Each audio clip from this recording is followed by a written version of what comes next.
We're about halfway through spring training, even though technically it's still winter. And as the snow comes down outside my window, I felt like talking a little bit of baseball. So I invited Yankee superfan and social media personality Mario Gomez onto the show. He's the one on the left, to chat a little bit of Yankees baseball. We'll talk about the shortstop battle, the spring training experience, and of course the Martian. This is NYY Recaps. Welcome.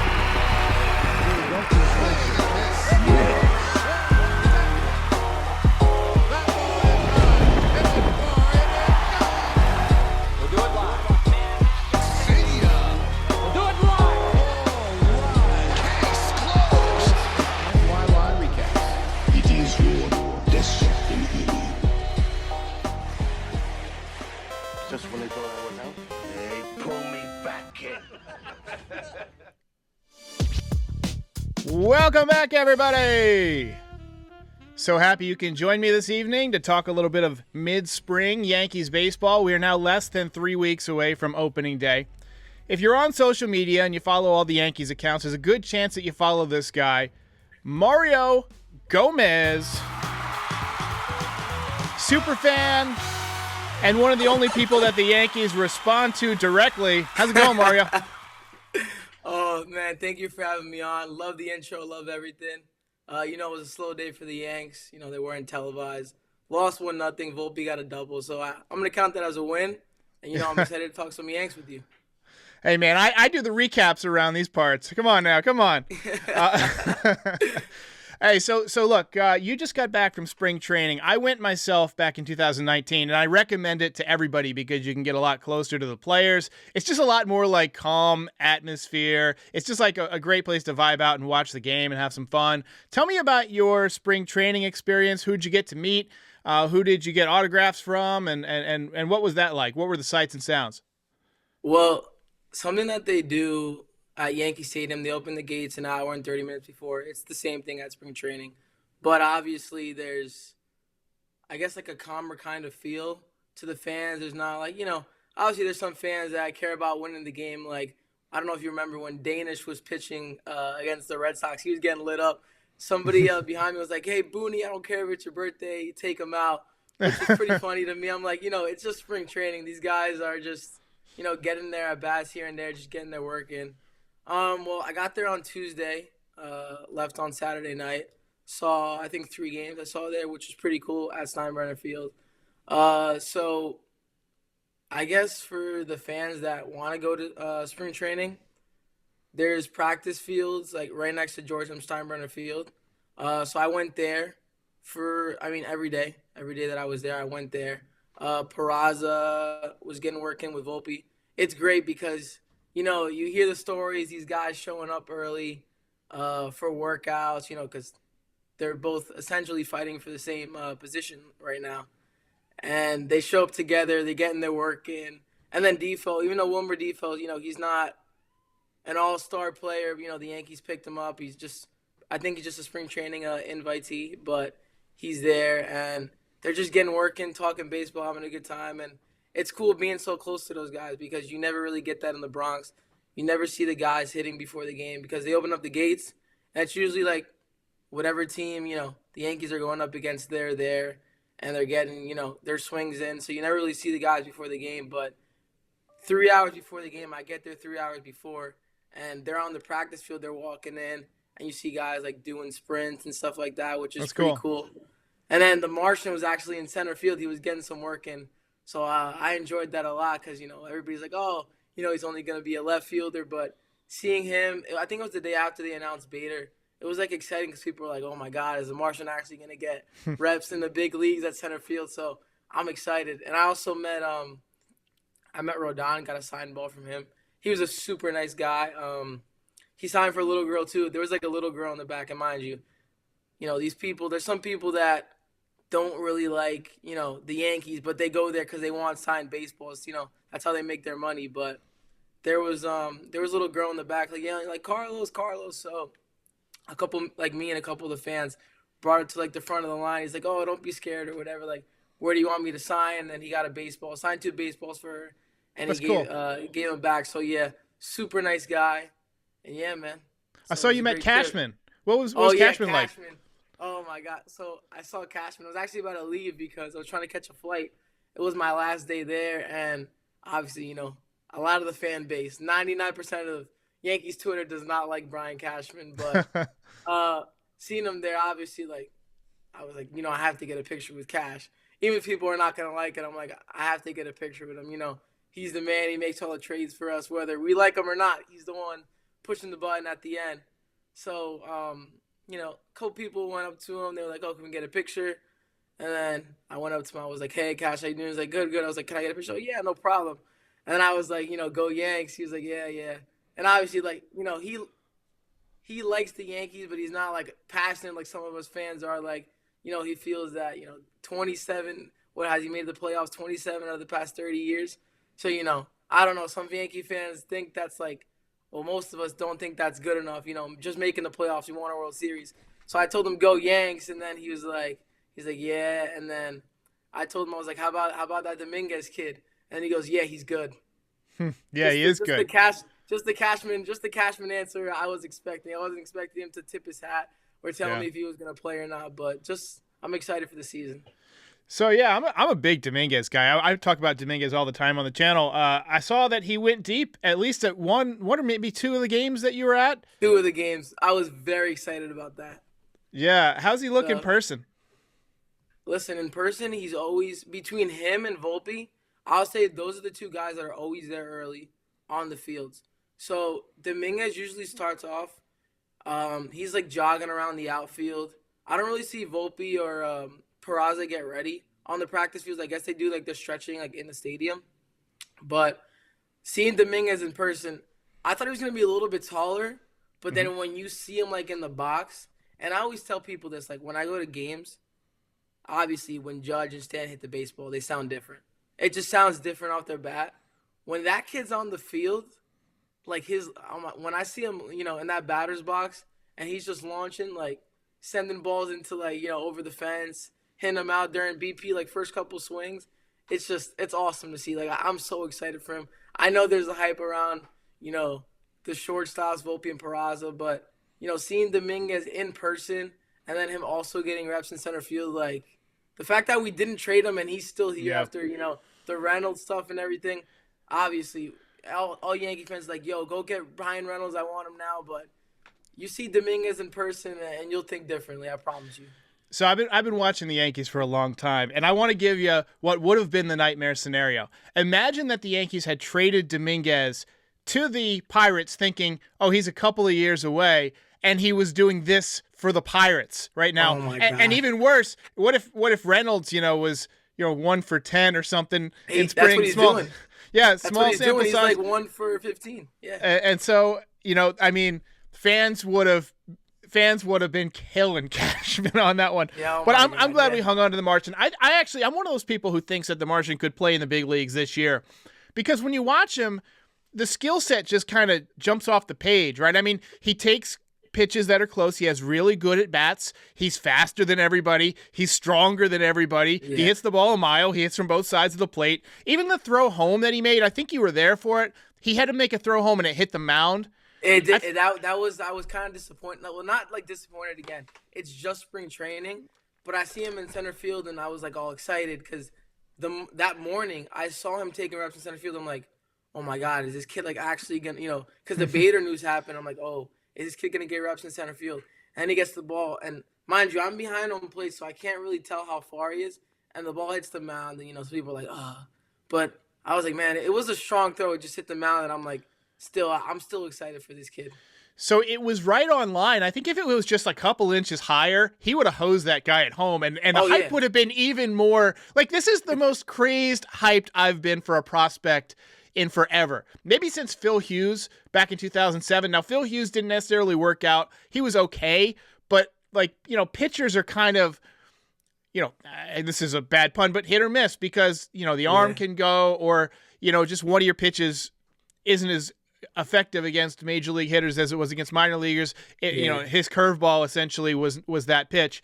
But Dominguez, everything that I've seen, he translates really well into a big league player. And I think that there's a real chance that 1 or 2 injuries and he's in the big leagues this year. I really think so. Definitely. I'm hoping. Listen, I'm hoping it's opening day. I don't know if you know the buzz around Yankees Twitter. A lot of people are like, youngster, pump the brakes or whatever. But I mean, I was there. I saw this guy in person. Listen, I don't care if it's minor league, major league hitting. I mean, he's hit some off. He's had some hits off major leaguers, if I'm not mistaken. Yeah. That In last spring home run he training. hit. Yeah, that last home run he hit. That's what I'm saying. I'm like, man, it's just you have to be there kind of thing. I get it. They're like, the Yankees, they don't know how to handle their prospects or whatever.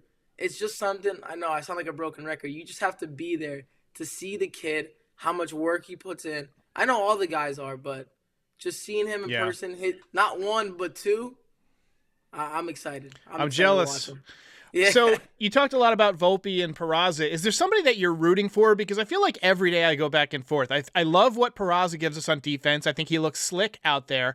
But Volpe's another one of those guys, like you watch the game and he just jumps off the page. He's swiping backs. He's hitting ropes. So, I don't know. I don't know what to believe. Do you have a favorite? Well, I actually saw Volpe play in high school. He's only a year older than me, which is crazy. I went to his state final, and funny story, there was one kid that was trying to get a signed ball from him because everybody knew, like, the hype was around him. All, the mixtapes came out or whatever, Volpe doing this, making all these flashy plays. And a kid went up there like, oh, like, we want you to be a Yankee. And then I texted my buddy when we actually drafted him. I was like, wow, like, that actually came true. And he actually, he drove me to the game, and we were there. And it's just crazy. But, me being from Jersey, I'm gonna be a little bit biased towards Volpe, but at the same time, seeing I guess Peraza, I saw that power. I don't know, when it comes to Peraza, I just like how strong his arm is, and I know a lot of people are like, Volpe's arm's not that far off or whatever. I did see him in Somerset, and obviously I try to be as positive as possible. You know me from Twitter. People don't like me for that. I'm very positive, but I saw Volpe at Somerset. And I think he, like, kind of bounced to throw to first base. It was a backhanded play. And just the way that I am, I just like my shortstop having the strongest arm. Not saying that, over the past year he hasn't gotten a stronger arm. Because maybe he's developed, a stronger arm. I think somebody tweeted something about how, like, he got, like, a new coach in the infield, how he's been working. And I'm still, mind you, I'm still excited for Volpe. I think he's going to be a stud for us. I do like Peraza, but I'm with you. It changes every day when it comes to these guys because, again, I saw them in person. Volpe, it's Volpe leading off, and then it's Rizzo, Judge, Stanton, and it's just exciting. It's just so exciting watching these guys. I liked what David Cohn had to say about hitting Volpe in front of Aaron Judge because, look, if Volpe's on base and causing a distraction, you've got two choices. You can either pitch to Aaron Judge and just let Volpe run wild, and if that happens, he's going to steal 50 bags for us, which some we haven't had since I don't think Brett Gardner stole 47 one year. And then if you choose to pay too much attention to Volpe, you got Aaron Judge, a guy who hit 62 home runs up there. He can legitimately make it 2-0 a lot. Well, he already does make it 2-0 a lot of times in the first inning, but maybe even more. So I just think that combination is something we haven't had in a while. I do think that Rizzo being healthy and being back in that number 3 spot is awesome because we needed somebody to protect Judge. Definitely. The way he hit last year, they just stopped pitching to him towards the end of the year when Rizzo wasn't right. You got to have somebody in there. So I'm feeling good about it. Let's talk about Glaber. So you're a big you're a big Glaber Torres fan. Now let's assume, all right, that both Volpe and Peraza are for real. That kind of makes you put one of them either at third base or at second base, and that would displace Glaber Torres. What do you think of all the calls to trade Glaber Torres to make room for one of the younger guys? I mean, my heart wants Glaber to be a Yankee forever. That's just how it is. But I mean, being at the stadium last year when I found out the rumors, hey, listen, the Yankees were shopping Glaber Torres, that was the thing. That kind of I came into this offseason pretty much. Well, I don't know now because, there's only 3 weeks until opening day. But I was thinking that he was going to be gone, I mean, I think he's still a top 5, bat in our lineup. I think we need him going forward. There's a logjam in the infield, We've been talking about this all offseason. I feel like right after the Judge, we got that deal done. Hal pulled through for us. It's just we're waiting for that trade, and some people say it's like Volpe is pretty much guaranteed. I'm not guaranteed to make the roster, but he's not gonna get traded. There's no like rumors, no reports of him getting traded. And Peraza hasn't played any second base, I don't believe, this spring training. So I don't know. I'm not crazy about trading Glaber. And here's like a little bit of insight. So when I met Jack Hurry when I went to the American Dream Mall, he was there, and I told him, I'm like, oh, I'm a big Glaber fan. And he goes to me, he's like, well, the most you can get for Glaber is probably a fifth starter. And I mean, that's something that, would the Yankees do that? And I'm like, well, and he's like, oh, injuries do happen. And I'm like, you're 1,000% right. Injuries do happen. And now that, Rodon not starting the season on time, then, Clark Schmidt, Domingo, some people are, they lean one way. So, I mean, I would hope we can keep Glaber, honestly, but, a lot of people want, IKF gone. You probably got to package him with maybe one of the infielders. So I would hope Glaber stays, but at this point, like, my mind changes every hour. Yeah. I think you could probably move IKF without having to give up one of the prospects attached. Now, if you wanted to trade Donaldson, you'd probably have to attach a prospect, right? Because he makes so much money. But, it would not shock me if the Yankees kept Gleyber Torres, put him at second base, where he's comfortable and where he's been really good. I mean, he was really good last year. People forget that. And then, just kind of have one of these youngsters, whether it's Volpe or whether it's Peraza, slide into the third base slot, and then you do something with Donaldson. Whether he hasn't had a good spring.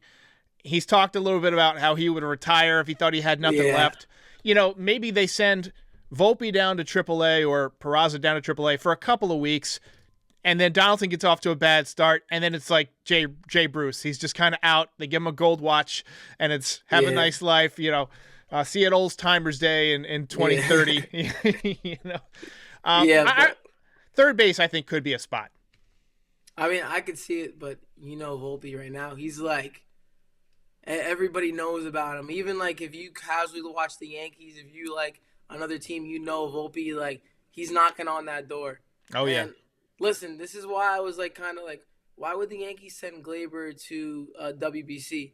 Like, because, they have these talks with the organization, like, do you guys want me to go? But maybe it was a smart idea for the Yankees for him to go. That way they can play Peraza and Volpe up the middle more.